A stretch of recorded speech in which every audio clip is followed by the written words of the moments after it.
welcome back to Wellness with Sophie. For those of you who are new, I am Sophie and welcome to my wellness channel.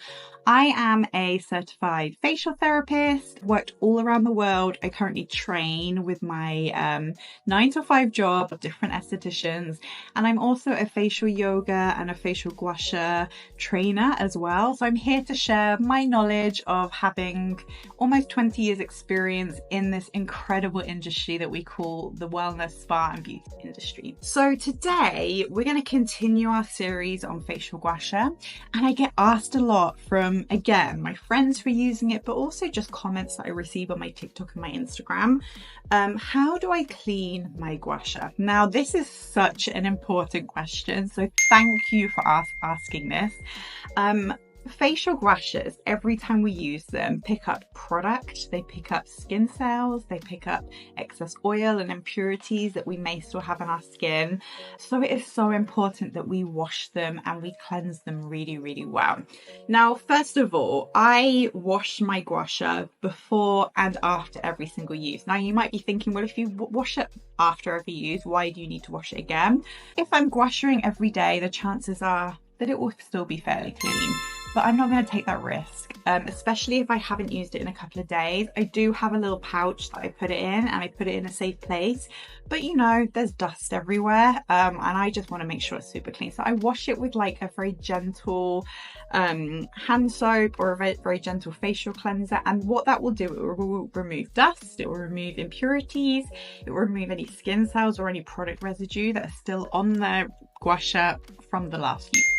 I always avoid using any harsh chemicals. The most I will put on a gua sha is like a 70% alcohol. And that's usually, we would do that before if we're going to use it on a client in a facial, we would wash it and then spray it. Sometimes I do that on myself, but if I know I've just washed it, then I will generally just use it directly on the skin. I wouldn't use anything more than that. I would also not dry it with anything harsh. I literally will either let it air dry, or if I'm going to use it straight away, I'll just pat it dry with a little bit of tissue. I mentioned a little bit about storage already, but it's super important that your gua sha is stored in a safe place. So as I mentioned, I have a little white pouch for mine. So after cleaning, I put it straight in, and then I'll leave it on my vanity in my bathroom.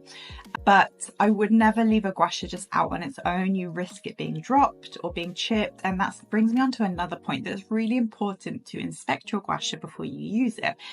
Maybe your husband has knocked it off the side, or your kids have been playing with it. You want to make sure that there are no scratches. You want to make sure that there's no residue and that it's super clean. You want to basically avoid anything that can be harsh or abrasive on your skin. And then last but not least, my other tip for looking after your gua sha, and this depends on what type of gua sha you are using. If you're using a silver, stainless steel, metal gua sha, this step becomes less important. But if you are using a stone, a crystal, a jade, rose quartz, any semi-precious stone as your gua sha, it's really important that we re-energize and we cleanse the energy out of the stone. Now, for those of you who know a little bit about crystals and precious stones, they have the ability to take and give out energy as well. And we want to make sure that we're cleansing that energy so that every time that we're using it, it's the best possible energy it can be, because that also is part of the experience of using a jade gua sha or rose quartz gua sha onto the skin. So what I do, and this was a tip from when I trained to be a facial gua sha trainer, is you leave it out overnight near a window. Now, generally, I remember back in the day when I first trained, we used to talk about hot stones in the same way, that you leave them in the moonlight and they recharge. Now, most importantly is that leave it by a window. It needs some natural elements to help to recharge it.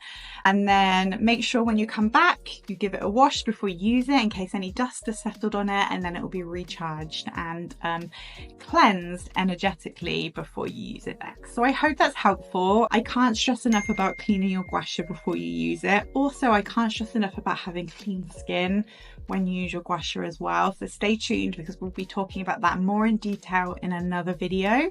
But I hope this was helpful for now. Wellness with Sophie, stay tuned, and please like and subscribe to my channel for more wellness tips. Bye.